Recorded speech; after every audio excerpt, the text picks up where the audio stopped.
u- sedangkan ujian semesternya diambil dari hasil seminar per orang ya. Hasil seminar per orang dan proposalnya. Proposal lengkap dari bab 1 sampai bab 3 ya. Jadi Ibu Bapak jangan sampai keliru lagi ya. Ada yang mengatakan kalau mungkin karena salah penafsiran dan sebagainya, kalau yang namanya proposal itu bab 1 sampai bab 3 ya. Tetapi bab 1 sampai bab 3 proposal itu pun sesuai dengan tentuan. Tentuan itu misalnya minimal dari bab 1 sampai bab 3 itu 75 ya, 75 halaman ya. 75 halaman itu karena banyaknya di bab 2 kajian teori.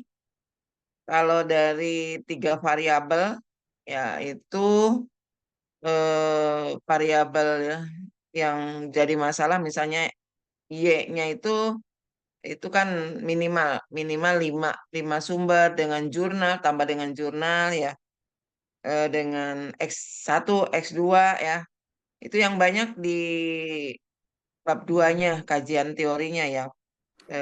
Ibu Bapak harus perbanyak. Kenapa? Supaya nanti di dalam pembahasan ataupun misalnya dalam kajian hasil penelitiannya itu banyak ini ya, banyak pembenaran bahasa dan kalimat ya. Jadi kalau misalnya kajian teorinya terlalu sedikit juga itu nanti akan mempengaruhi kualitas daripada tesisnya Ibu Bapak. Jadi harus sesuaikan ya. Misalnya eh, penelitian yang terdahulu, nah itu juga ada batas minimalnya ya. Jadi tidak serta-merta misalnya hanya cuma 2 atau 3 ya. Coba nanti dilihat dari panduan ya. Oke, mungkin itu sekilas. Kalau misalnya yang bertugas hari ini tidak ada, berarti nanti saya akan paparan dari bab 1. Dari bab 1 itu bagaimana sih membuat latar belakang ya, bagaimana membuat di bab 2-nya kajian teori itu bagaimana sampai menghasilkan kerangka berpikir ya. Itu bagaimana urutannya ya. Karena di paparannya kelompoknya Ibu Bapak itu tidak kelihatan, tidak berbunyi ya. Sehingga saya harus memperjelas lagi ya pointer-pointer yang ada di bab 1, 2, dan 3 ya. Oke, untuk hari ini ya, kalau misalnya di sini berarti kelompok 22, 23, 24 dengan 25 silakan. Ada yang siap silakan. Kalau berarti yang tidak siap berarti untuk minggu hari Sabtu depannya lagi ya. Untuk yang di antaranya 22, 23, 24, 25 yang siap silakan duluan ya, tidak berdasarkan urutan nomor kelompok. Nah, ada yang siap 22 penerapan etika seminar. Baik, Bu. Sama siap, Ibu. Iya, Silakan Pak Akbar dengan Bu Harmonis ya. iya, iya, Nah, Bu. Betul. silakan, silakan. Ya, izin ya, Bu. Silakan Pak Akbar.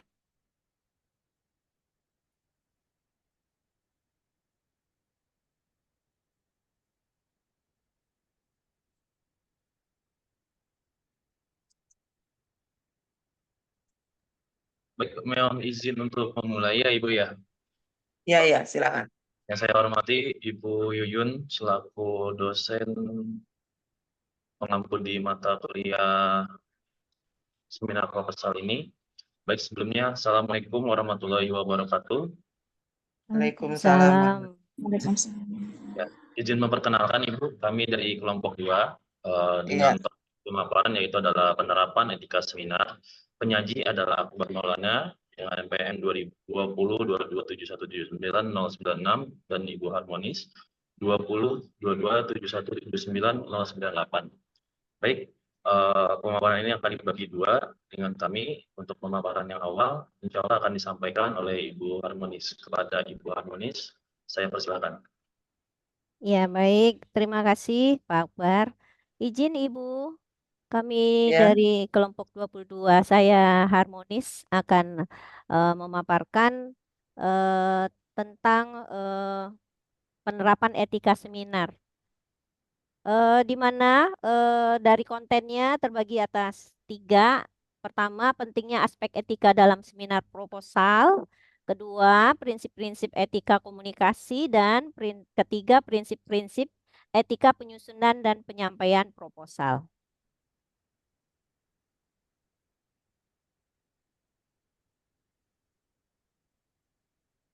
Mengapa penerapan etika ini sangat penting? Etika dalam seminar sangatlah penting. Apa yang membuat hal itu jadi penting? Nah, jika penelitian kita memperhatikan etika sebelum disajikan di dalam seminar, maka hal-hal ini akan didapatkan. Pertama, aspek etika membantu menjamin integritas akademik dari proposal yang disusun. Yang kedua, aspek etika juga membantu menjaga kehormatan penelitian dan peneliti. Yang ketiga, peneliti yang menunjukkan komitmen terhadap prinsip-prinsip etika cenderung dianggap lebih profesional dan dapat dipercaya dalam melakukan penelitian. Next, Pak.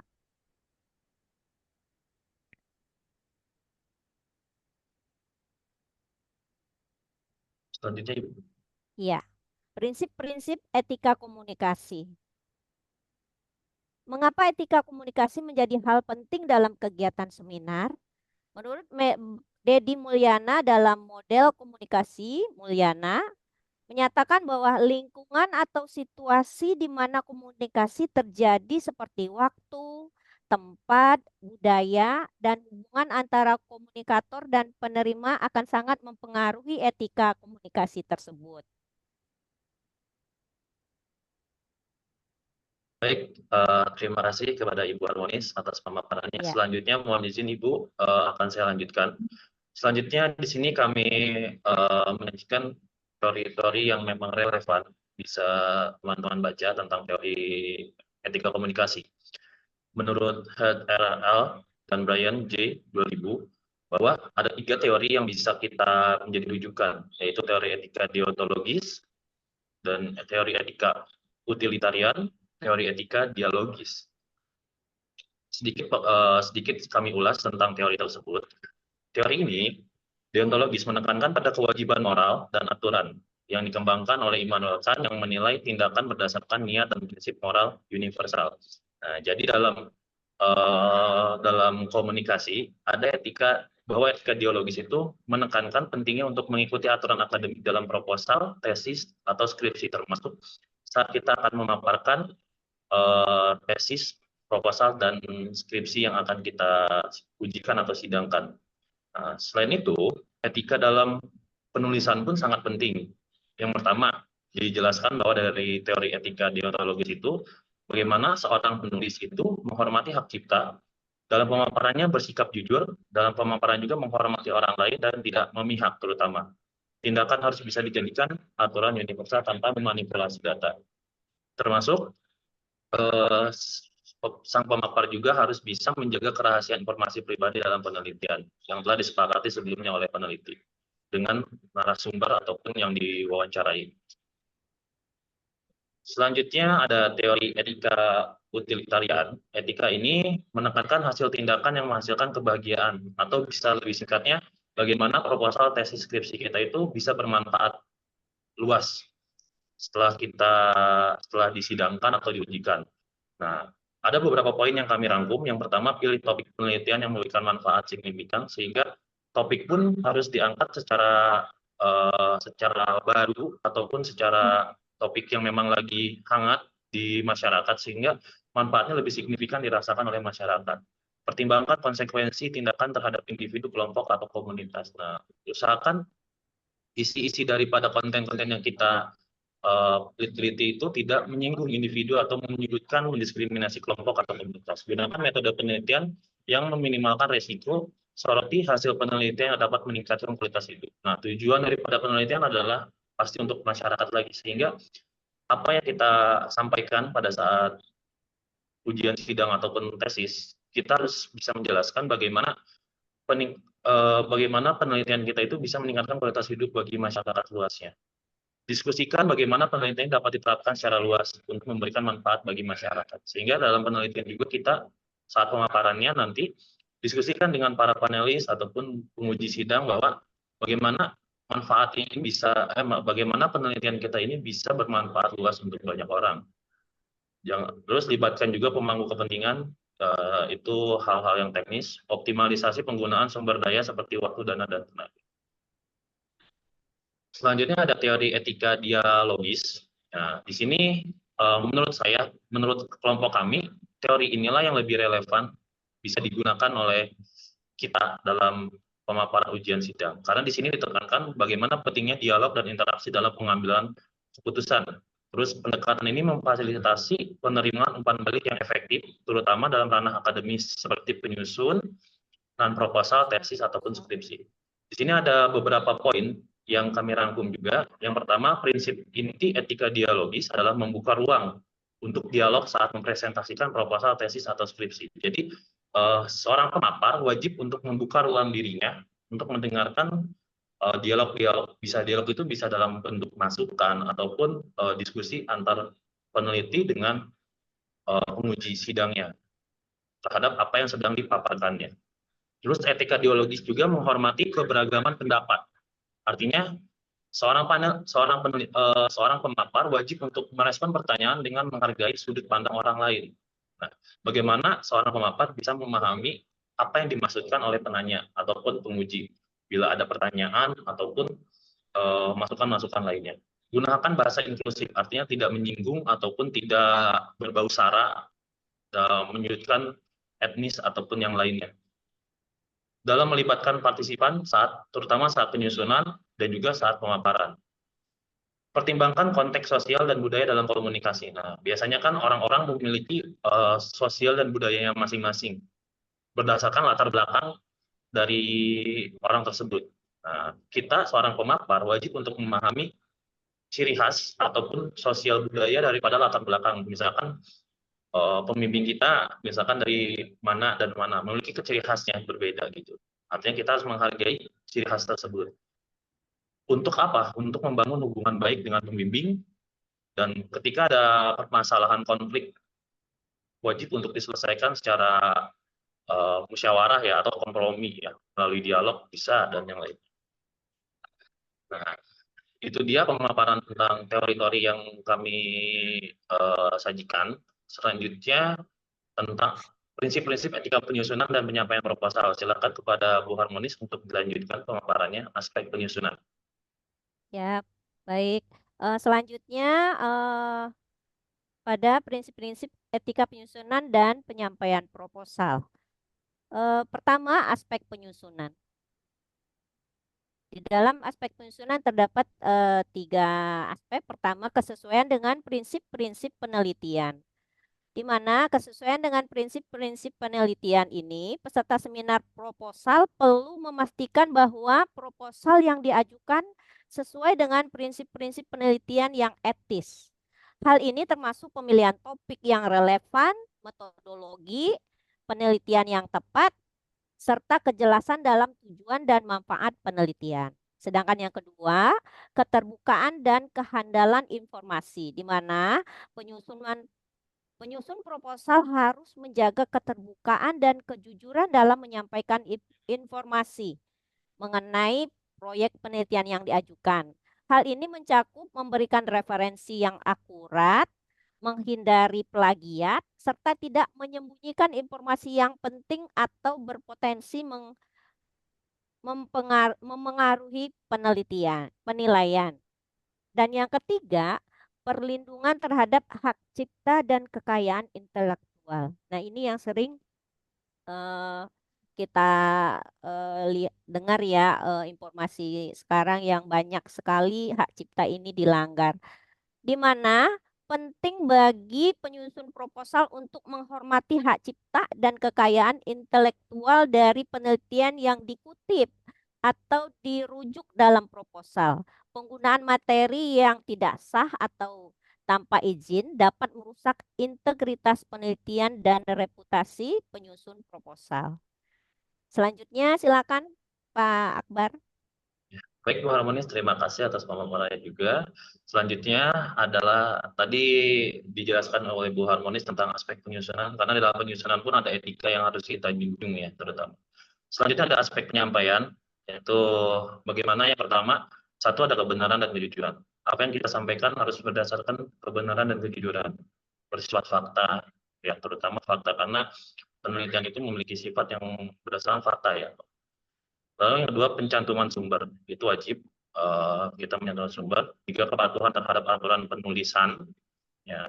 Empat, menghormati waktu dan prosedur. Kita dikasih waktunya berapa menit misalkan oleh panitia sidang. Nah, kita harus menghormati waktu tersebut dan prosedurnya seperti apa. Sikap terbuka terhadap kritik dan masukan. Nah, seperti yang tadi sempat disinggung di teori tadi sebetulnya, bahwa seorang pemapar pun, penyaji wajib untuk memiliki sifat terbuka dan menerima kritik atau masukan. Baik, selanjutnya silakan Ibu Harmonis dilanjutkan kembali yang sebelah kiri ya, pada pemaparan. Baik, pada saat memaparkan tesis ada beberapa etika yang harus dihindari agar presentasi berjalan lancar, profesional, dan sesuai dengan standar akademik. Berikut adalah beberapa hal yang dilarang dilakukan saat pemaparan tesis. Nah, ini untuk kita semua ya, teman-teman. Pertama, hindari penggunaan bahasa kasar atau merendahkan. Pastikan konten disampaikan dengan sopan, akademis, dan profesional. Kedua, jangan melebihi batas waktu presentasi yang telah ditentukan karena dapat mengganggu jadwal dan memberikan kesan buruk kepada audiens dan penilai. Ketiga, jangan berbicara terlalu cepat atau lambat saat berbicara di depan audiens. Pastikan tempo bicara sesuai agar audiens dapat mengikuti dengan baik. Selanjutnya, jangan berbicara terlalu cepat atau lambat. Oh, maaf Bu, itu kayak saya ke ini. Lanjut aja Bu. Gak apa-apa. Mohon maaf ya Ibu Bapak. Next, kita lanjut ya. Hindari sikap defensif atau arogan saat menjawab pertanyaan atau masukan dari panel, penilai atau audiens. Analis ya. Hindari klaim tanpa dasar fakta atau literatur valid. Pastikan semua pernyataan didukung oleh data yang akurat. Lanjut Pak Akbar. Ya, selanjutnya hindari alat bantu visual yang buruk seperti slide, penuh teks atau gambar tidak relevan. Hindari pemaparan informasi tanpa struktur yang jelas karena dapat membingungkan audiens. Ya. Hindari juga pemaparan informasi tanpa struktur yang ada dua ya, maaf ya Ibu Bapak ya. Saya agak ngantuk juga. Hindari penggunaan humor yang tidak pantas atau tidak relevan dalam konteks akademik. Gunakan humor dengan tepat sasaran dan hindari hal yang bisa menyinggung.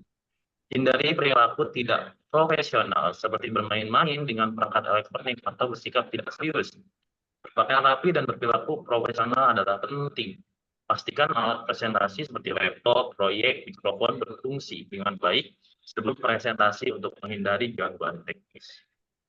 Ya, itu dia pemaparan dari kelompok kami. Mohon ada kesimpulan, maka Ibu Harmonis disampaikan kesimpulan dari Pak. Ya. Selanjutnya, dari tadi paparan yang kami sampaikan, kita sampai ke kesimpulannya di mana menatap etika dengan penuh kecermatan adalah kunci utama dalam dunia akademis dan karir, terutama saat merancang proposal untuk seminar. Proposal seminar yang digarap dengan teliti sesuai etika adalah cerminan komitmen peneliti terhadap moral dan integritas yang kokoh. Dengan begitu, tak hanya mempengaruhi kualitas dan kesuksesan proposal, namun juga memberikan sumbangan besar dalam membentuk nilai-nilai moral penting dalam dunia riset dan pengembangan ilmiah secara menyeluruh. Terima kasih. Assalamualaikum warahmatullahi wabarakatuh. Baik, terima kasih teman-teman semua. Terima kasih Pak Rupani, terima kasih kepada Ibu Yuyun atas simak penyimakannya, mangga kepada teman-teman semua, barangkali langsung ke Bu Yuyun, ada pertanyaan ataupun bagi teman-teman langsung diskusi dilanjutkan Ibu. Mangga. Baik, sebenarnya memang udah lengkap ya, materinya udah lengkap. Yang terpenting itu kalau yang namanya etika seminar itu dibagi ya, persiapan. Di persiapan itu apa aja yang dipersiapkan pada saat proses proses seminar, itu apa aja yang diperhatikan sebenarnya ya. Jadi terutama kesiapan, kesiapan bahan, kesiapan dalam memaparkan itulah ya yang penting ya. Kalau namanya etika yang begini banyak, kalau misalnya tidak siap otomatis ya, Iya. dia tidak akan bisa memaparkan dengan jelas dan sebagainya. Dan terlalu kepedean juga tidak boleh, dan tidak pede juga tidak boleh ya. Jadi ada kadang-kadang ya mahasiswa yang terlalu kepedean sehingga tidak kontrol ya. Itu yang juga tidak boleh.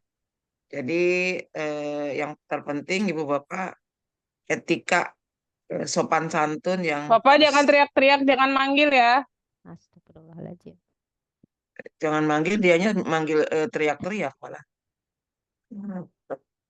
Kenapa Bu Iin? Kenapa oh ini buka mute-nya? Padahal Bu Iin yang ini teriak-teriak. Baik, jadi tentang masalah penerapan etika pada saat seminar nanti. Kalau sekarang itu karena di mata pelajaran, ya. Jadi di mata pelajaran itu tidak dihadiri oleh dosen-dosen penguji, dosen pendamping dan sebagainya. Tapi pada saat nanti ujian proposal itu pasti dihadiri oleh orang-orang yang memang menilai ibu bapak. Sehingga memang ini harus penting sekali ya di dalam penerapan etika ya. Eh, PowerPoint terutama kesiapan mental dan sebagainya itu harus diutamakan ya. Jadi kalau misalnya PowerPoint-nya asal-asalan tidak sesuai dengan aturan itu juga nanti malah akan menghambat terhadap pemikiran kita ya. Kalau kita siap di awal, baik paparannya maupun kita siap eh, ilmunya, otomatis ya. Nanti di jalanan yang penting sopan santun dan jaga tadi yang banyak-banyak itu diimplementasikan pada saat seminar ya. Jadi itu tambahan saya. Jadi yang terpenting ini adalah persiapan proses Persiapan. pada saat proses seminarnya ya. Persiapannya apa aja yang harus dipersiapkan. Jangan sampai PowerPoint-nya terlalu banyak atau terlalu sedikit dan sebagainya. Lihat lihat contoh, lihat aturan ya, biasanya gitu. Tadi waktu dan sebagainya itu harus diperhatikan ya. Iya. Oke, mungkin kalau yang ini tidak harus ada tanya jawab, nanti aja tanya jawabnya setelah selesai semuanya. Sekarang kelompok 22 ya. 23 Berbeda. 23 Ibu. Ya 23. Iya. Terima kasih ya 23. Ibu. 23 itu perbedaan ini ya. Paparan antara kualitatif kuantitatif. Ya, silakan.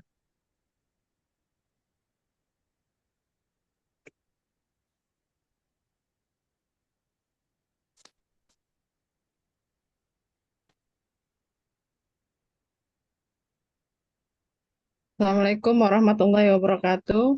Waalaikumsalam. Waalaikumsalam warahmatullahi Terima wabarakatuh. kasih atas waktunya. Kami dari kelompok 23 akan memaparkan perbedaan paparan antara penelitian kualitatif dan penelitian kuantitatif. Yang pertama akan disampaikan oleh Ibu Siti Khotimah. Pada Ibu Siti Khotimah, Silakan. Baik, terima kasih Ibu. Sebelumnya izin memaparkan.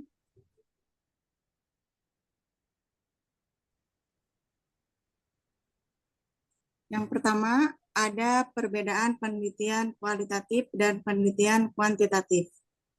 Perbedaan mendasar dari metode penelitian kualitatif dengan metode penelitian kuantitatif, yaitu terletak pada strategi dasar penelitiannya. Penelitian kuantitatif dipandang sebagai sesuatu yang bersifat konfirmasi dan deduktif, sedangkan penelitian kualitatif bersifat eksploratoris dan induktif. Kemudian secara singkatnya, penelitian kuantitatif adalah metode penelitian menggunakan angka dan statistik dalam pengumpulan serta analisis data yang dapat diukur.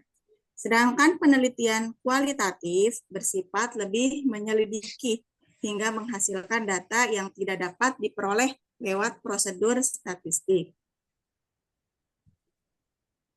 Selanjutnya, perbedaan antara penelitian kualitatif dan penelitian kuantitatif dalam tesis pendidikan bahasa Indonesia. Penelitian dalam bidang pendidikan bahasa Indonesia seringkali menggunakan dua pendekatan utama, kualitatif dan kuantitatif.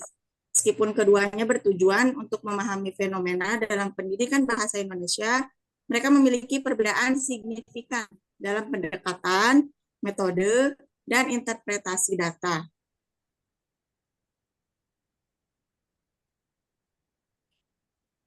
Di slide selanjutnya, ada perbedaan antara penelitian kualitatif dan penelitian kuantitatif, beserta contohnya dalam tesis pendidikan bahasa Indonesia.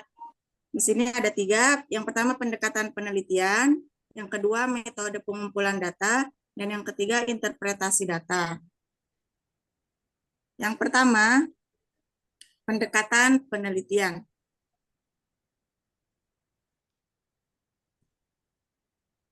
Penelitian di sini ada ini enggak untuk paparan aja. Paparan secara singkat dari bab 1 sampai bab 3. Mana yang bedanya? Ini kan paparan, ada paparannya di situ judulnya kan. Tugasnya kan paparan. Jadi Iya, bukan metode kualitatif kuantitatifnya. Dibedakan antara paparan kualitatif dan penelitian yang kuantitatif. Paparannya untuk kita paparkan di nanti di ini setelah UTS atau setelah UTS itu kan ada paparannya PPT. PPT-nya mana coba? PPT-nya Ibu ya. PPT-nya aja. Antara Iya. kuantitatif dengan kualitatif. Mana yang bedanya? Gitu aja. Tidak usah harus dengan teori-teori yang tadi. Iya. Kita tidak butuh lagi teori. Paling ini ada dulu contoh dari PPT kuantitatif. Disandingkan dengan kualitatif. Coba lihat, mana perbedaannya di mana? Itu aja. Ini kuantitatif. Kualitatifnya mana?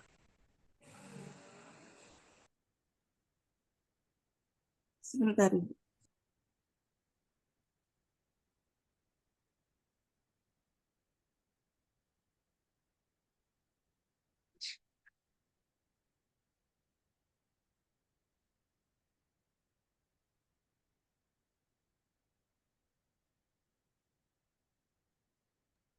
Mohon maaf Ibu, kebetulan kalau untuk yang contoh yang kualinya itu belum sempat.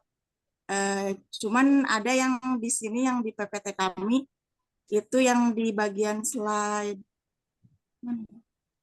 Tehwil yang di slide yang pertama, Tehwil PPT yang pertama itu cuman ada yang tabel perbedaan penelitian kualitatif dan kuantitatifnya saja Ibu. Coba Dari ditunjukin, Mas. tujuan penelitian, metode penelitiannya. Kalau kelompok 23 itu paham kan tugasnya? Perbedaan paparan. Paparan itu PPT-nya berarti kan? Perbedaan ini mah udah dari awal ini udah dipegang sama kelompok di awal-awal itu. kelompok 2 dengan kelompok 3 itu udah, ini mah nggak perlu lagi kita bahas mondar-mandir terus ke ini yang langsung actionnya, paparannya Iya, Ibu, ada. yang penelitian kualinya belum sempat kami buatkan, Ibu, mohon maaf. Baru ada yang kuantinya saja yang ini, yang tadi di PPT-nya. Nah, sekarang saya tanya, kalau yang mau perbedaan, kalau yang satunya udah ada, mau kita bedakan dengan yang satunya tidak ada, bagaimana menurut kamu? Iya, jadi susah Ibu untuk membedakannya. Ya makanya, jadi kalau misalnya mau membuat tugas apa itu lihat judulnya. Kalau Iya, di kelompok 2 dan 3 memang kayak gini, kuantitatif, kualitatif perbedaan. Tapi kelompok 2, 3 itu paparan. Yang namanya paparan itu PPT-nya. iya Ibu. Harusnya langsung ke PPT-nya aja, nggak usah yang mendetail tentang ini, karena kamu nanti merambah lagi ke kelompok yang tugas kelompok 2 dan kelompok 3. Kan saya suruhnya paparannya. Paparan itu PPT-nya saja. PPT penelitian kualitatif dan kuantitatif. Di mana bedanya? Cuma itu sebenarnya. Iya, Lihat baik Bu. perbedaannya gitu. Nah, Cuman, bukunya kan udah dibagi ah, kuantitatif, kualitatif. Nah, iya, sekarang coba dilihatkan di sini. Ada panduannya. iya, Kuantitatif, kualitatif.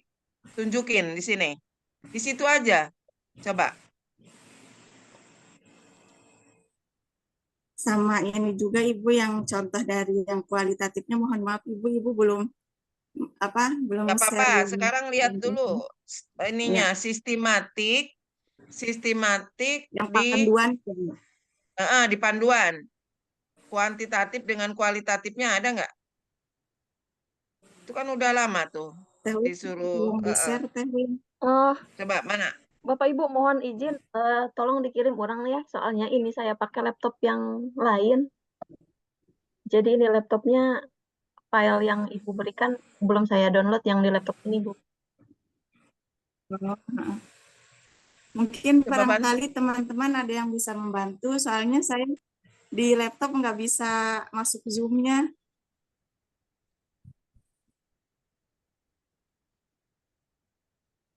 Harusnya diambil dari Pak Akbar bantu sistematika Pak itu Akbar. aja sebenarnya.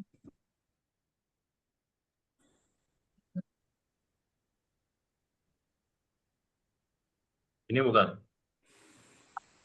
Iya. Enggak. Ini apa? Yang ini kualitatif atau kuantitatif? Coba lihat dulu. Ini Tunggu. Di atas ada judulnya nggak? kayaknya ini Kuantitatif. Ini kualitatif. Yang mana? kuali kayaknya Bu nih. Nggak ada itunya. Enggak. Ah, Iya guys. Kuantitatif ya. iya. Lana Project. Nah, apa? Oh iya, kuantitatif yang kualitatif belum dikirim kalau nggak salah ya. Udah. Udah Ini nggak kual. itu ada dah Pak kalau nggak salah. Hmm? Ini pengembangan kalau ini. Ini mah bukan. Hampir sama Pengembangan ada, kuantitatif ada, kualitatif ada. Pak Akbar halaman 31 Pak Akbar. Oh yang tadi benar. Yang tadi tapi halaman 31. Oke. Bentar ya.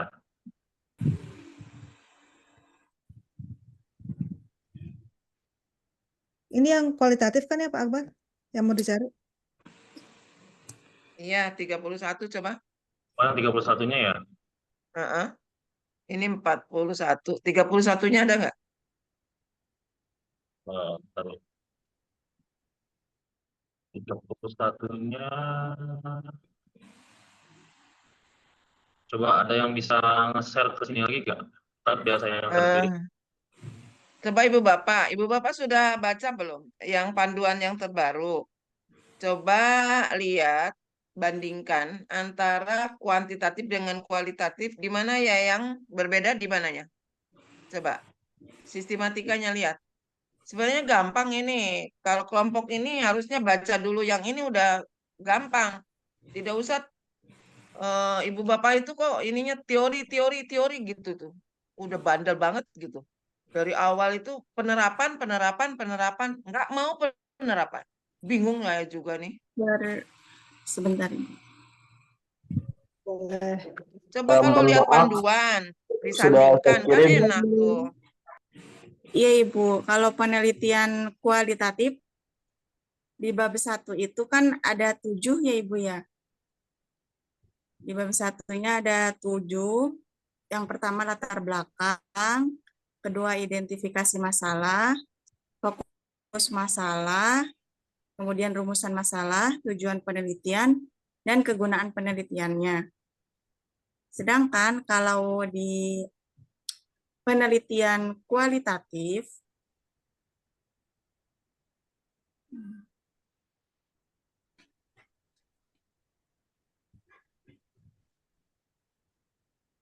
sebentar. Halaman 31 ya, Bu. Itu kualitatif yang halaman 31. Ya. Kuantitatif itu halaman berapa kuantitatif? 17, Bu. 17, Ibu. Kalau bab satunya hampir sama deh, Neng. Iya, bab 1 hampir sama. Bedanya ada di Iya, bab 2. tidak ada perbedaan. Bab 1 tidak ada Iya. perbedaan. Satu Yang Beda. perbedaan itu bab 2. Bab 2 Ya. tidak ada bab hipotesis 3 di ya. Ini kualitatif. ya, Bu. Di kualitatif Ini. bab 2 itu diantaranya ada landasan teori dan kerangka berpikir. Ya. Dan Kalau Yang bedanya yang mana? bedanya itu di hipotesis. penulisannya di Hipotesis. hipotesis. Nah, Ibu, kalau di sistematika penulisan kualitatif itu tidak ada hipotesis. Tidak ada hipotesis. Sedangkan di penelitian kuanti itu ada hipotesisnya. Oke. Satu Ya. lagi. Nah, Perbedaan. itu yang perbedaannya cuma 1 di bab 2 tuh. Penelitian Iya. Ada satu lagi yaitu penelitian yang relevan. Kalau di Ya, bab ini tidak ada. Kalau kualitatif ada penelitian relevan, kalau di kuantitatif tidak ada. Iya. Sebenarnya ada juga loh Ada, Bu. sebenarnya. Ada busul di kuadrat. Ini salah cetak ini. Ada, tapi memang tidak dicantumkan langsung per judul gitu. Jadi kayak kesimpulan bentuknya kalau yang di kuantitatif. Tidak ada, Kalau ya. di contohnya iya. Iya. Ada. Yang bedanya cuma hipotesisnya aja. Hipotesis kalau di kuantitatif ada, kualitatif nggak ada. Itu aja yang perbedaannya. Sekarang metodologi yang kuantitatif, coba ada perbedaan tidak? Metode penelitian kuantitatif itu di bab 3-nya perbedaannya dengan kualitatif. Tempat sama, metode sama, metode populasi penelitian juga sampel. sama. Kemudian di populasi sampel. Ya, bagian C yang tidak sama. Populasi dan sampel ya, Bu. Ya. Yang bagian C-nya Ibu ya. Pemeriksaan keabsahan data itu yang di kualitatif. Kalau di sini teknik analisa data namanya ya. Iya, itu Ibu. yang dimaksud itu aja. Jadi tahu mana perbedaannya ya. Nah, nanti di bab 3 itu ada hipotesis statistiknya. Itu Kalau yang kuanti ya, Bu? Itu yang kuanti ya, yang di Bu? kualitatif nggak ada. Ya, hipotesis. Iya, betul. Ya, jadi yang namanya PPT nanti presentasi ibu bapak itu ya ini mengacunya ke sini aja. Bab 1, 2, 3 gitu. Jadi kalau yang namanya paparan itu nanti pas selesai UTS kita paparan tiap orangnya. Paparannya mengacunya ke sini. Ya. Ada misalnya bab 1 apa aja sampai ke F kegunaan. Bab 2-nya apa? Landasan teori, terus kerangka berpikir, terus sebenarnya ada di sini penelitian terdahulu atau penelitian yang relevan, ya. Ini salah ini kuantitatifnya harusnya ada penelitian yang relevan itu dua-duanya harus ada ya. Dan bab 3-nya ya mana yang ini maksud saya supaya paham gitu. Mana yang harus ada di paparan, mana yang tidak. Untuk apa? Untuk Ibu Bapak nanti paparan paling minggu depannya kan. Minggu depan udah paparan. Jadi Iya, Bu. tidak lagi teori aja kayak tadi. Teori itu coba bisa digunakan nggak kalau teori kayak gitu? Kan nggak ada manfaatnya kalau untuk di seminar sekarang. Yang bermanfaat itu ya ini, ya. Kenapa ini bermanfaat? Karena nanti akan dipakai gitu. Coba kalau sekarang tadi Pak Bu Siti jelaskan teori ini. Bermanfaat nggak bagi Ibu Bapak untuk paparan nanti? Nggak ada kan? Ya iya, harus kita tuh ke ini penerapannya. Terapan ini perbedaan antara kualitatif dan kuantitatif paparannya. Otomatis kalau paparan lihat ininya, sistematikanya gitu. Ada nggak perbedaan antara kuantitatif kualitatif di ini ya, di sistematika ini? Itu baru bisa digunakan. Tapi kalau yang kayak tadi kuantitatif kualitatif, teori lagi, saya sudah jenuh dengan teori yang kalian paparkan itu padahal tidak berguna gitu. Kan aplikatif maunya. Kalau seminar aplikatif penerapan ya. Kayak gini misalnya. Kan bermanfaat bagi nanti untuk paparan ya. Kenapa judul-judul ini memang untuk paparan semuanya, bukan untuk diambil teori-teorinya gitu. Nah, nanti tolong ya yang kelompok 24-nya jangan sampai teori lagi. Saya tidak mau kalau teori lagi nanti kembali ke metodologi. Kan Ibu Bapak maunya nanti cepat selesai. Kok balik lagi maunya teori lagi. Enggak mau mengaplikasikan teori itu ke dalam ini aplikasi terapan di seminar gitu. Nah, kalau misalnya Ibu Bapak sudah tahu kayak gini kan enak gitu. Oh, yang mana sih yang bedanya gitu kan. Oke, jadi nanti dibetulin makalah dengan paparannya, sesuaikan dengan ini. Ya. Iya, Ibu. Baik, Ibu. Jadi dicontohin tadi, contoh judul kuantitatifnya ini, contoh judul kualitatifnya ini nanti disandingkan. Mana yang ada, mana yang tidak ada di kualitatif gitu. Ya.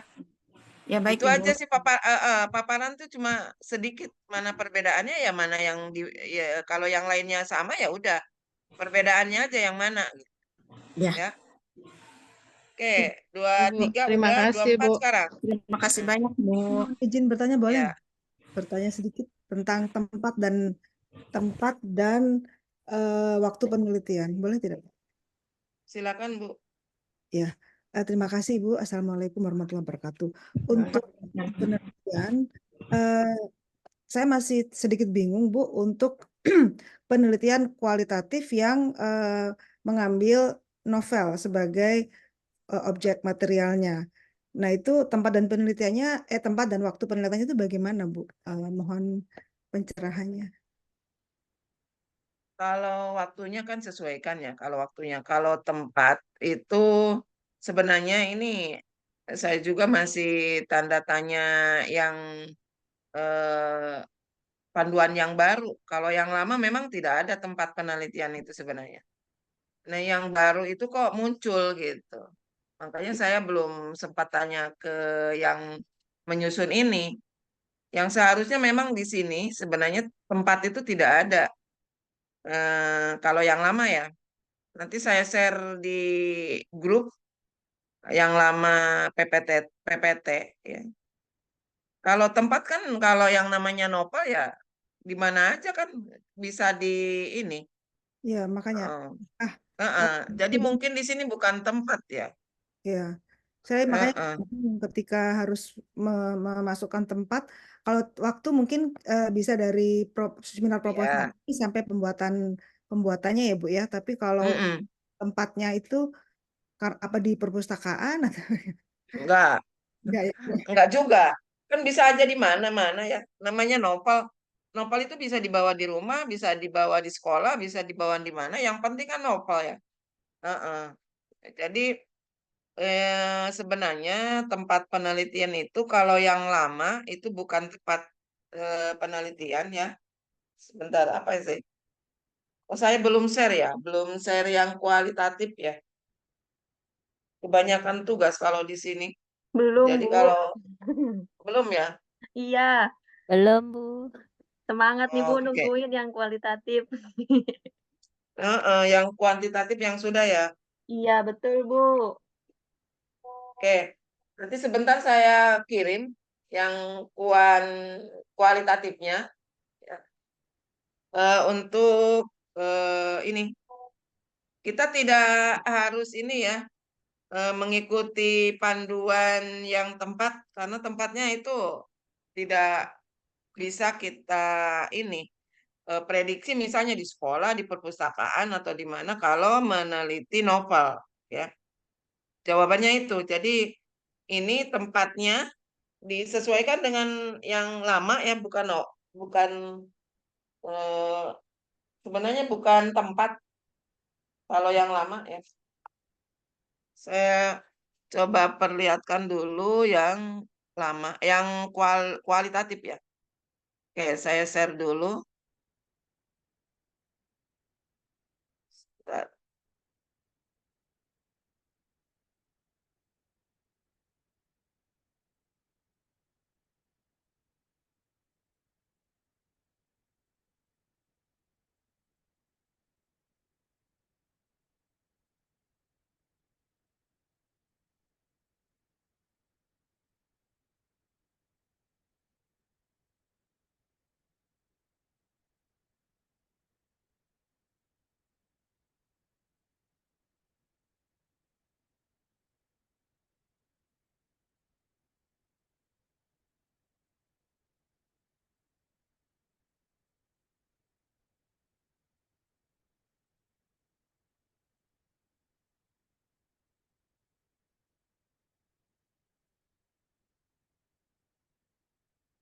Contoh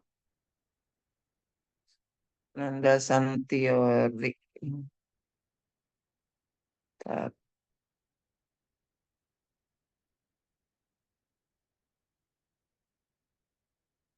PPT kuantitatif adanya ya.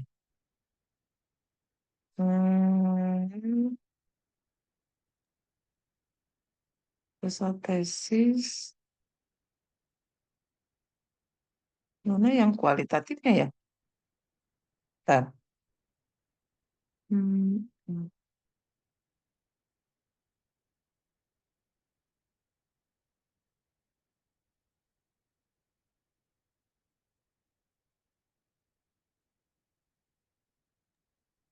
Kalau yang saya pelajari Bu, pertama itu jenis dan jadi yang ada tuh jenis dan pendekatan penelitian, A, lalu B-nya sumber data, C-nya instrumen penelitian, yang begitu Bu. Tapi jadi kita mengikuti yang mana Bu? Apakah dicampur atau gimana Bu? Maksudnya apakah kita juga perlu memasukkan seperti contoh pengecekan keabsahan data dan sebagainya itu Bu? Karena di yang baru tidak ada, sementara yang lama itu ada.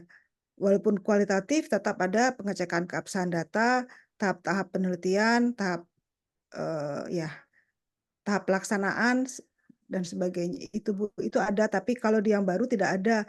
Yang baru hanya sampai eh, yang sampai metode analisis data. Metode analis.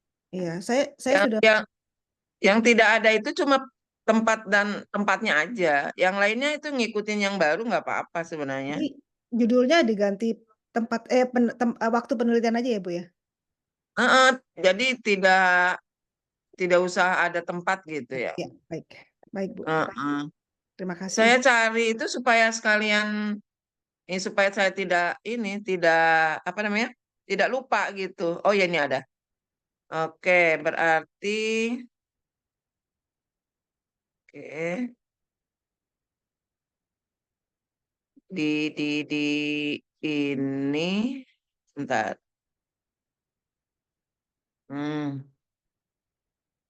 Gimana ya? Share aja deh. Mudah-mudahan ada. Udah kelihatan ya? Sudah, Nanti Bu. saya share di Sudah, Bu. nanti saya share di grup ya. Oke, makasih. Contoh yang kualitatif ini ya. Makna klasikal ini latar belakang identifikasinya, ini batasannya, ini rumusan, tujuan, kegunaan, sistematika, landasan teori, ini kerangka berpikir, metodenya ini. Nah, adanya pendekatan ya di sini, pendekatan penelitian, yaitu memakai penelitian kualitatif dengan menggunakan deskriptif kualitatif, menggambarkan suatu kondisi yang ada padanya ya. Jadi tidak pakai tempat kalau yang lama ya. Jadi pakainya ini aja pendekatan penelitiannya. Diganti ya tempatnya dengan pendekatan penelitian. Tapi yang lain-lainnya bisa. Ya, jadi yang tadi tempat diganti dengan pendekatan penelitian. Kalau yang lain-lainnya sama sih, teknik penelitiannya, subfokus apa, ini yang lama ini. Saya share, tapi Ibu Bapak ngikutin sistematikanya yang baru ya. Karena kemarin saya tanya lagi di grup ya, itu ikutin yang baru padahal ada yang salah tadi tempat. Iya. Bu, Jadi maaf, kalau pendekatan penelitian dengan metode penelitian nanti overlapping dong, Bu. pendekatan penelitian, Dan metode penelitian penelitian. kualitatif Karena gunakan yang baru itu yang nomor B-nya adalah metode penelitian. Berarti kalau A-nya pendekatan penelitian akan overlap. pendekatan penelitian. Iya. Dan Daftar metode kualitatif. Iya, kalau Metode yang penelitian, jenis penelitian kualitatif. iya, jadi Terus langkah-langkah penelitian. Kalau yang di B-nya, B-nya kalau misalnya memang A-nya metode overlapping, ya udah nanti hanya waktunya saja berarti di sini iya. diambilnya. Menurut saya maaf. Jadi pendekatan penelitiannya nggak ini lagi karena di sini nggak ada metodenya. Jadi di Betul. sini ada pendekatan. Betul, karena Kalau kalau misalnya di B-nya udah ada metode, ya udah ya, pendekatan penelitiannya nggak usah lagi. baik Ibu. Ya, Karena kalau langkah-langkah ada di metode analisis datanya, Bu. kalau di sini kan yang B-nya langkah-langkah penelitiannya, ya. Iya, kalau di yang baru itu ada metode analisis data. Jadi itu lengkap dengan langkah-langkahnya menurut penjelasannya, Bu. Oke, Penjelasan dengan iya. Nah, jadi ngikutin yang baru aja. Kalau misalnya tempat memang di sini tidak diperlukan, berarti tinggal waktunya aja. Waktu baik. penelitian itu mungkin di gambar ya, digambar dari mulai Ibu Bapak adakan penelitian ya. Biasanya pakai format dan dengan kegiatan-kegiatannya sebenarnya waktu penelitian itu ya. Jadi tidak waktu penelitian tanggal sekian sampai tanggal sekian, tidak kayak gitu ya kalau di penelitian. Tetapi dijelaskan gitu. Pakai format yang lengkap gitu biasanya. Oke, mungkin itu ya. Jadi tetap pakainya yang baru, tetapi yang dihilangkan cuma tempat penelitiannya. Oke, baik ya kita lanjut karena ini sudah jam 10:30 ya. Di sini 10:30, di sana 10:30. 8:30, Bu. Setengah 9, Oh, Ibu. Ibu di Papua ya? saya di Papua memang. Oh Beral- ya. Berarti masih ada waktu berapa menit lagi? Setengah Kita jam. selesainya Setengah jam jam 9. lagi. 9, Bu. Iya, Ibu, jam Oke. 9. Kalau jam 9 berarti di sini jam 11, setengah jam lagi ya. Setengah jam lagi, Bu. Iya, Bu. Heeh. Bisa 2 dah ini sampai selesai. Baik, sekarang 24 ya. Kelompok 24, penjelasan bab 3, yaitu perbedaan dan persamaan antara, udah tadi dengan yang di atas sebenarnya ini, persamaan antara kualitatif, kuantitatif secara rincinya ya. Bisa dirincikan nggak? Kalau tadi kan ininya aja ya, PPT-nya. PPT itu garis besarnya di ini sistematikanya. Sistematika dari bab 1 sampai bab 3. Kalau 24 itu bisa nggak dirincikan? Rincinya tadi, ya oke persamaannya sama yang tadi ya, yang ada dari latar belakang apa. Perbedaannya tadi sudah dijelaskan, tetapi secara rinci di sini mentanya secara rinci itu bagaimana? Siap nggak? PowerPoint, Izin dulu, PowerPoint-nya aja. biar kita bisa share yang punya ibunya ditutup dulu. Oke. Iya. Ini Ibu Bapak, tapi saya belum perbaiki ke yang baru ya. Pak perlu bagaimana? Yang kualitatif ini.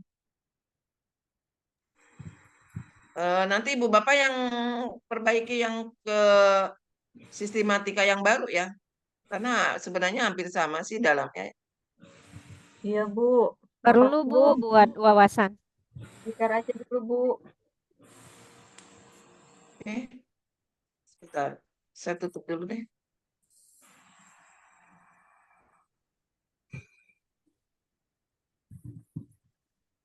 Oke, silakan. Saya share yang kalau memang perlu ya. Tapi diperbaiki ya, perbaiki susunan sistematikanya.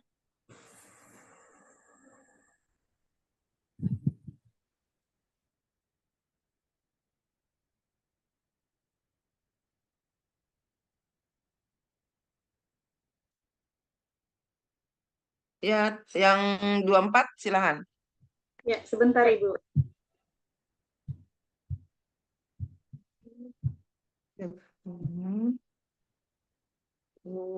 Sudah terlihat Bapak Ibu?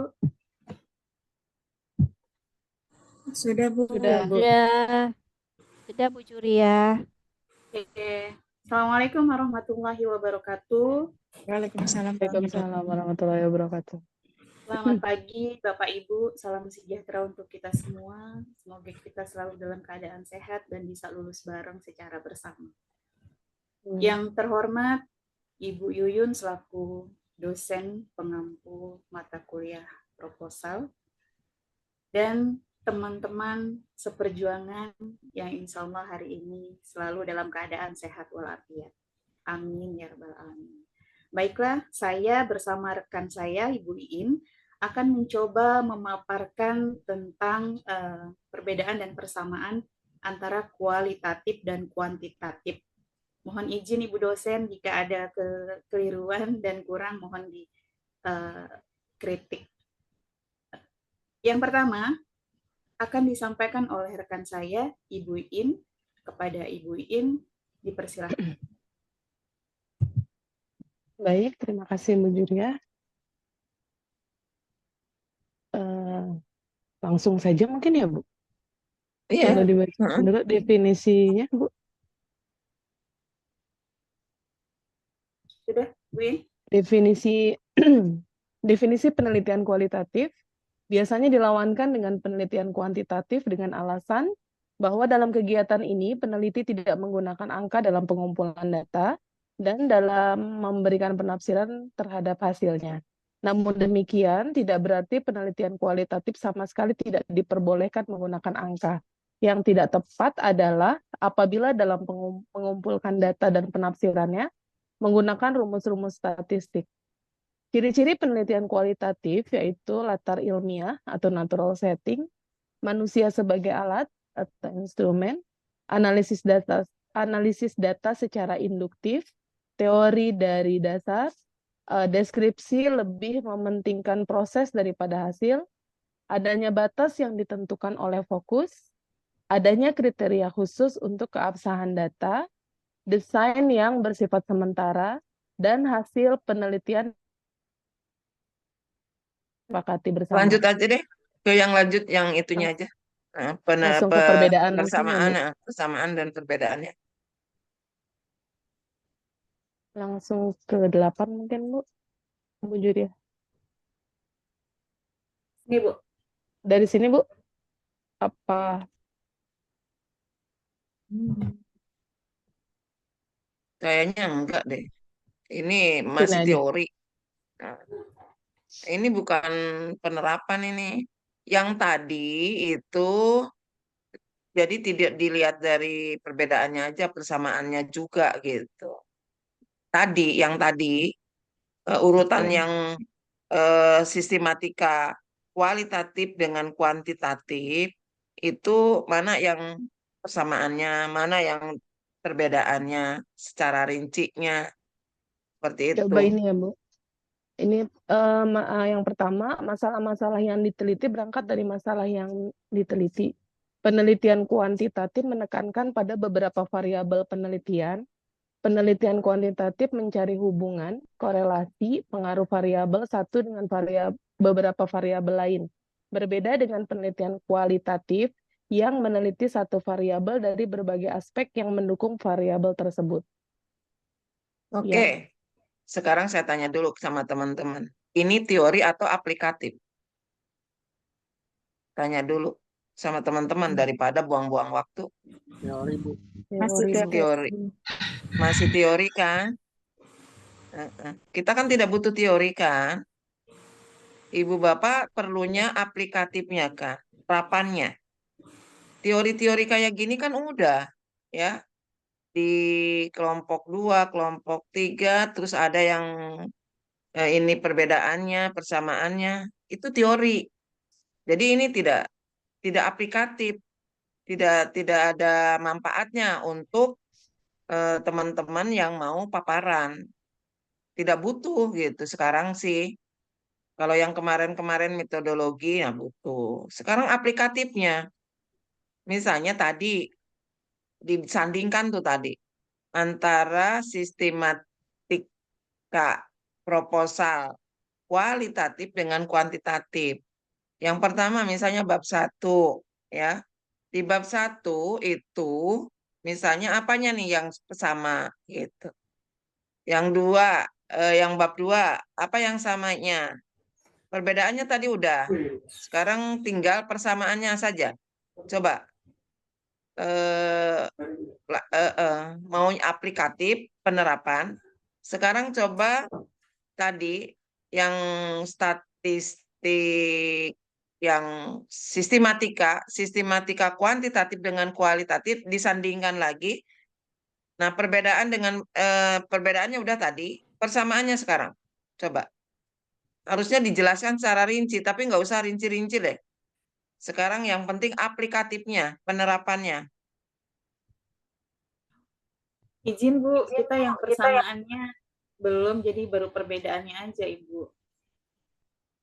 Ya perbedaannya juga ini kan cuma teori, tidak tadi ya aplikatifnya. Siap Ibu.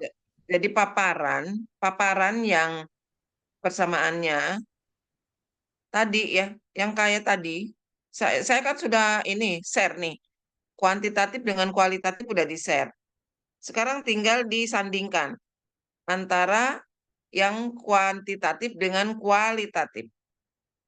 Coba di-share ulang yang kualitatif dengan kuantitatif tadi, coba bisa nggak disandingkan?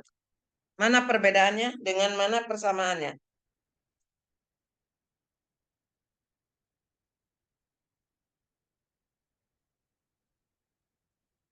Ada yang tadi di ini share yang Sistematika Ibu. sistematika, kuantitatif, kualitatif.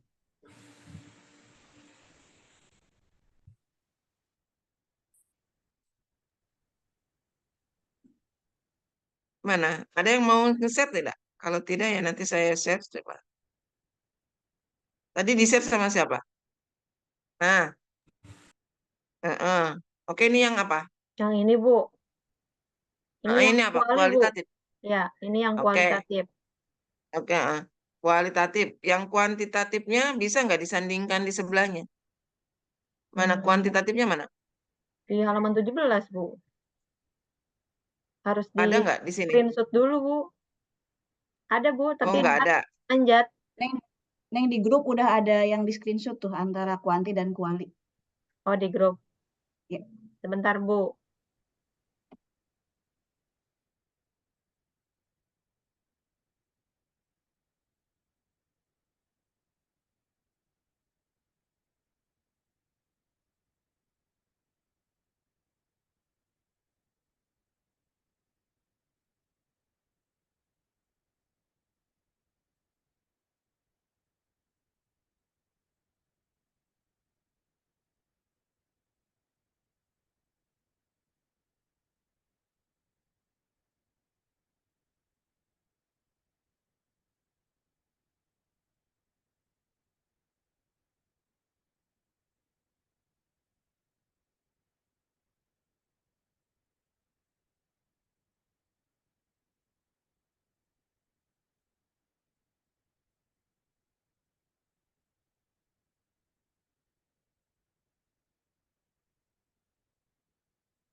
Udah belum? Mana tadi? Saya lagi cari juga. Sebentar, Bu. Ini pakai apa? Pakai foto, Bu.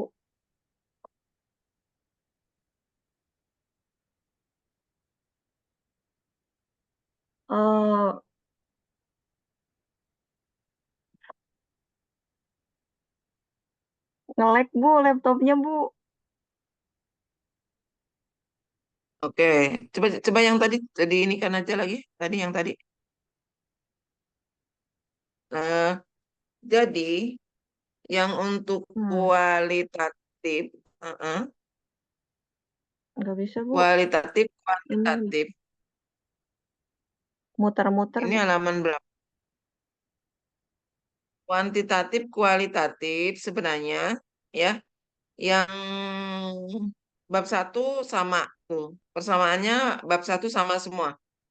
Bab 2-nya cuma ini tadi yang perbedaannya itu ada hipotesisnya. Iya. Sementara yang bab 2 itu kualitatif maupun kuantitatif sama ya. Ini sama. Dan bab 4 itu ada perbedaan lagi. Ya, jadi yang sama itu bab 1, bab 2 ini semua sama, cuma tinggal hipotesis yang enggak ada di kuantitatif. Terus yang bab 3-nya yang sama itu kalau di kualitatif itu tidak ada tempat berarti ya. Yang ini sama, terus metodologi juga di kualitatif, kuantitatif sama ya. Tinggal diisinya aja, isinya apa gitu persamaannya. Terus yang kuantitatif ada di C, ya itu yang C-nya beda ya dengan kualitatif. Kalau di kualitatif subjek penelitian, kalau di C kuantitatif itu populasi, sampel dan teknik sampel ya. Nah, yang D ya metode penelitian data. Kalau yang ini di apa namanya di kualitatif ya itu Metode analisis data. kalau di kuantitatifnya cuma metode pengumpulan data. Kalau kualitatif itu ada sumber datanya apa, teknik pengumpulan datanya bagaimana, karena kualitatif dengan kuantitatif itu berbeda ya. Untuk sumber datanya beda, teknik pengumpulan datanya juga berbeda, instrumennya juga berbeda ya. Instrumen penelitian, walaupun sama-sama ada instrumen, cara mencari instrumen di kualitatif dengan kuantitatif beda, ya. Yang berikutnya yaitu teknik analisa data di kuantitatif. Nah, itu juga dibagi beberapa sub lagi menjadi 3 ya. Ada analisis statistik deskriptif, ada uji persyaratan, ada uji hipotesis. Nah, baru nanti ada yang G-nya hipotesis. Tapi kalau di kualitatif ya, itu teknik analisa data dengan pemeriksaan keabsahan data yang terpenting. Karena kalau di kualitatif ya tidak ada keabsahan data, otomatis ini tidak bisa ini penelitian itu tidak berkualitas ya. Itu tadi ya udah. Jadi Ibu Bapak sebenarnya tinggal disandingkan aja antara kuantitatif dengan kualitatif. Nah, kalau di sini sudah salah menjelaskan, maunya kita itu ada latar belakang. Kalau di sini persamaannya bagaimana ya. Kalau identifikasi, nah yang beda itu rumusan masalah ya. Walaupun di sini sama-sama ini ada ini sama ada rumusan masalah ya. Nah, ini sebenarnya merumuskannya kan beda kalimatnya juga beda ya. Itu nanti Ibu Bapak di sini mohon nanti di ini aja. Nah, dilihat antara persamaan walaupun sama-sama rumusan masalah, tetapi cara merumuskan masalah kalimatnya ya antara kuantitatif dengan kualitatif akan berbeda. Nah, kalau tujuan itu mengikuti rumusan masalah, kegunaan juga mengikuti rumusan masalah. Ya. Nah, ini juga di bab 2 ya. Bab 2 itu landasan teori. Kalau di kuantitatif itu kuantitatif itu yang pertama itu harus variabel Y. Kalau di kualitatifnya itu kajian teori, ya, landasan teori itu kalau misalnya diambil dari yang ini ya, objek material itu maksudnya yang misalnya nopal ya. Nopal itu sendiri yang harus didahulukan di dalam landasan teori ya. Di dalam novel itu mau ada sastranya atau apa ya, itu yang diutamakan paparkan di landasan teori. Baru nanti objek yang ada 2 itu ya, formal. Objek formalnya dijelaskan ya. Itu perbedaan atau ada persamaan-persamaannya ya. Terus misalnya lagi, nah kerangka berpikir kalau di sini di kuantitatif ya, kalau kerangka berpikir di kuantitatif itu ya hasil dari kajian teori yang di ini ada dari kajian-kajian teori terus ada di nanti saya jelaskan ya setelah ini, mudah-mudahan ada waktunya. Kalau di kerangka berpikir kuantitatif. Kalau di kualitatif itu kerangka berpikir itu langkah-langkah dari awal itu apa gitu. Misalnya masalahnya itu dari novel itu sendiri kan. Dari novel itu mau diapakan novelnya. Nanti itu yang gambar kerangka berpikirnya. Jadi kerangka berpikir itu ada yang misalnya salah kaprah menggambarnya itu sama dengan metode, itu beda. Kalau kerangka berpikir itu, kalau di kualitatif langkah-langkah pada saat penelitian, kalau di kuantitatif ya, kalau di kuantitatif itu hasil dari kajian teorinya. Kajian teori misalnya masalahnya itu Y-nya itu misalnya kinerja, bukan kinerja, prestasi belajar bahasa Indonesia misalnya. Terus diapakan tuh? Diproses ya. Prosesnya yaitu dengan apa ya?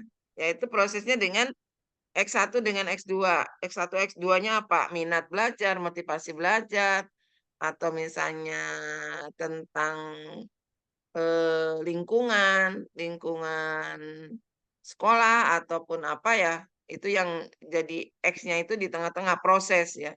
Prosesnya diapakan? Prosesnya dibuat semacam apakah ada pengaruhnya antara gitu ya. Nah, jadi gambarnya seperti itu yang penting ya. Jadi prosesnya dan hasilnya apa? Gitu. Kalau di kuantitatif, kalau kualitatif itu langkah-langkah. Langkah-langkahnya si novel itu mau diapakan ya. Itu yang kerangka ya, kerangka berpikir. Ini makanya saya inginnya itu kalau Ibu Bapak aplikatif untuk pembekalan kita nanti pada saat seminar, sebenarnya tinggal saya urai atau saya luruskan gitu. Jadi tidak cari-cari lagi kayak gini gitu. Ini kan enak nih kalau disandingkan di PowerPoint gitu. Jadi jelas gitu. Mana persamaannya yang mana walaupun sama-sama tapi di dalam penyusunannya itu berbeda. Kalimatnya juga akan berbeda. Oke, jadi nanti ini yang kelompok 24 itu di ini diperbaikinya seperti ini ya. Nah, ada PowerPoint sandingan antara sistematika yang kuantitatif dengan sistematika kualitatif, baru di dalamnya dijelaskan secara rinci satu persatu ya. Dari mulai bab 1 A, B, C sampai F itu bagaimana, kalau di kualitatif bagaimana gitu. Oke, ada yang mau ditanyakan di sini? 24. Sekarang sudah Izin Ibu 10 menit lagi. Ya, Ibu. gimana? Berarti nanti saya dan Bu Iin memperbaikinya yang terkait tadi Ibu bahas ya Ibu ya. Jadi menyandingkan keduanya ya Bu ya. Ya, Siap Ibu. Terima kasih syukur-syukur Bu. kalau misalnya yang dua-duanya sudah ada contoh tesis, proposal tesisnya. Ya, kalau misalnya tidak, ya ambil yang punya saya juga nggak apa-apa. Yang penting disandingkan dan dibahas satu persatu pointer-pointernya. Gitu. Ya. Oke, siap Ibu. Jadi Baik, Bu. nanti Terima kasih. makalah dengan PPT-nya, yaitu tadi yang sudah saya jelaskan. Disandingkan antara kualitatif dengan kuantitatif. Kalau misalnya persamaannya di mana, perbedaannya di mana, walaupun persamaan, tetapi cara menuangkan kalimat, di mana perbedaannya. Nah, jadi kalau disandingkan kan enak, bisa paham gitu. Oke, 10 menit, tinggal satu lagi, kelompok 24, 25, bagaimana kesulitan atau trik yang mudah dalam menyusun proposal dari bab 1 sampai bab 3. Trik-triknya kebetulan ini yang 25-nya Mukti Ali dengan siapa ya? Berdua atau satu? Kedua, Ibu. Dengan siapa satunya? Sama saya kebetulan Pak Alinya lagi berduka, Ibu, ada yang kerabatnya meninggal. Gimana Ibu sekarang? Jadi Ibu sendiri. Ibu siapa namanya? Aida Nurpadila. Oh, Aida. Silakan Bu Aida. Boleh nggak Bu kalau kira-kira di minggu depanin? Apa sekarang? Hari Sabtu kan libur, hari depannya itu sebenarnya ini ya, Sabtu depan itu harusnya UTS, ujian tengah semester. Nah, yang ujian tengah semester sebenarnya tidak untuk paparan lagi sebenarnya. Kita lompat ke yang berikutnya, tugas baru. Bu Aida memang belum siap. Ada beberapa yang belum siap Ibu karena ada beberapa yang belum siap. Gitu aja. Yang sudah siapnya aja deh, mana? Nanti kita bahas lagi.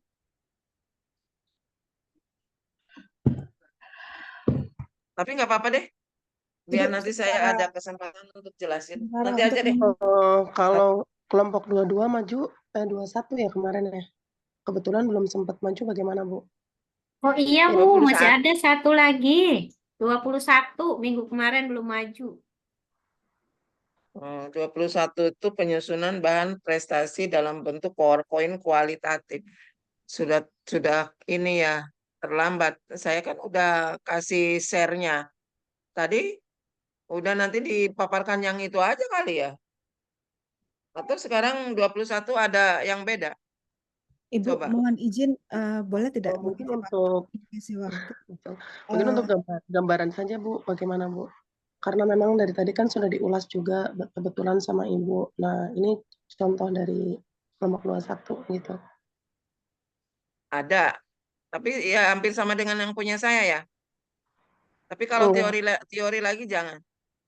Hampir sama Buang-buang waktu. hampir sama yang kayak Ibu paparkan tadi, cuman mungkin perbedaannya kita tuh nggak apa ya, nggak sempurna banget, maksudnya masih ada yang harus dibahas mungkin gitu Bu. Oh ya udah, silakan. Ibu mohon izin. Bu Putri, silakan Bu.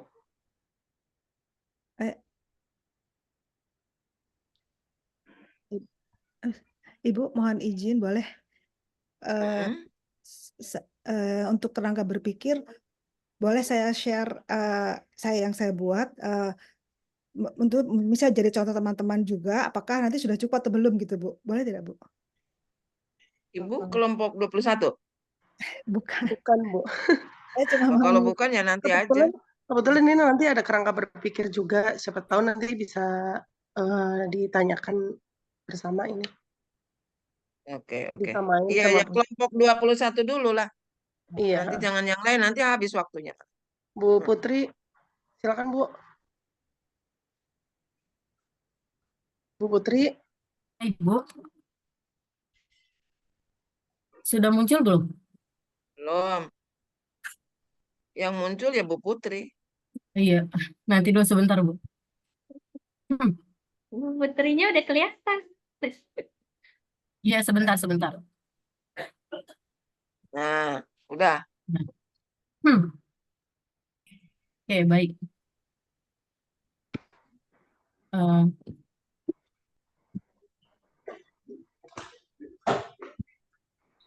Assalamualaikum warahmatullahi wabarakatuh.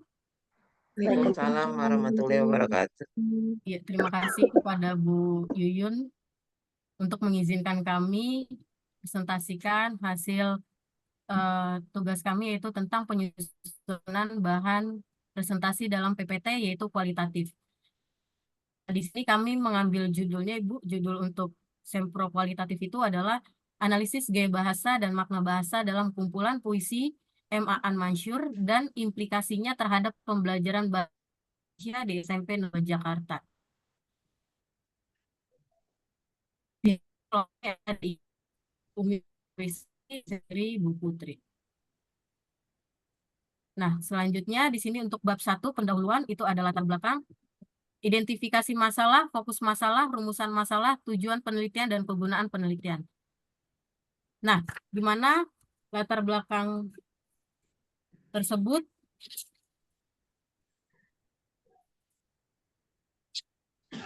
adalah menjelaskan kesenjangan fakta atau apa yang ada dengan harapan atau apa yang seharusnya. Pada bagian ini, penulis menjabarkan terlebih dahulu dari permasalahan, kemudian diikuti oleh solusi yang ditawarkan. Nah, dari judul kami tadi, latar belakangnya itu adalah puisi sebagai salah satu bentuk karya sastra memiliki peran yang penting dalam pembelajaran bahasa Indonesia. Puisi bukan hanya sekedar rangkaian kata-kata, tetapi juga merupakan medium maaf. Tidak terlihat. Medium yang akan gaya bahasa dan makna. M. Aan Mansur adalah salah satu penyair kontemporer Indonesia yang karyanya memiliki ciri khas dalam penggunaan gaya bahasa yang kreatif dan mendalam. Melalui analisis gaya bahasa dan makna dalam kumpulan puisi Aan Mansur, pembelajaran bahasa Indonesia di SMP Negeri 2 Jakarta dapat menjadi lebih menarik, bermakna, dan relevan bagi siswa, serta membantu mereka mengembangkan keterampilan berbahasa dan berpikir secara holistik. Lalu selanjutnya di sini identifikasi masalah. Kita mengambil identifikasi masalahnya itu adalah bagaimana gaya bahasa yang digunakan dalam kumpulan puisi M. Aan Mansur mempengaruhi pemahaman